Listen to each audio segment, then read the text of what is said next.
Kaji ap kami lenti jong gipat ba banwan no election MDC kan seurlong no menta osnem hau benai rempang. Hadien ke election MP ke baladep ke bangi yo i bakalong ke wai neg election ke basong shit ba.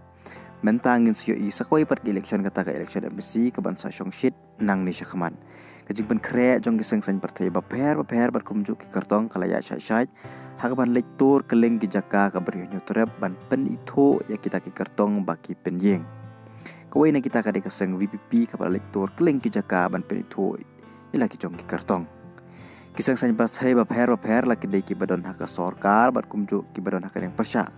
Kila pen kre bahaya ke ni ke election MDC kang makin yo ban bad ya ka executive committee habaro art li ki district council kata ki HEDC berkumjuk ka JHEDC. Kisang san partai baper ki klem kan sting ya ke ni ke election wala da ka wave jong ka VPP haka election baldep kelasar. Henry Kiong bak election nakawe ke election kaper. Ke election kan salong haki art ligi di council ke HEDC berkumjuk ke JHEDC. Berkipai bak kan siap batem vote hau benai rempang menta usnam. Ki kertong ke balapan kre na po melim konstituensi ki kentup ya kaseng NPP ke balapan yeng da uba Fine Star Kharkongor. Uba Fine Star Kharkongor unsa aireng hakani ke election MDC banwan na melim konstituensi na kaseng NPP. Persya ya kibai pat ki kartong kiban kun persya. Kaseng kongres kala saida uba panpi ralang basayamoj. Uba panpi ralang basayamoj un siya kun nakatiket jong kaseng kongres hakani election MDC kebansawan na po melim konstituensi persya ya kibai pat ki kartong.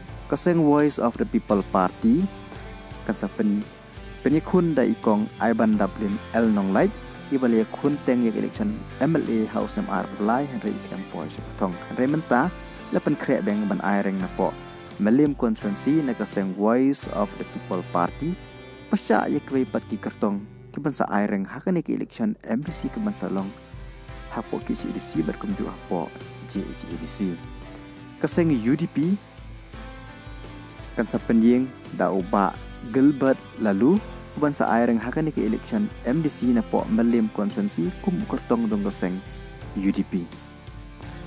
Tat hado menta manajan barok keseng sain partai kilajan deplut pan banaya laki jong di kartong man pen itu syakipai ba. Bat karai ke bak hado kasyong hakipai ba.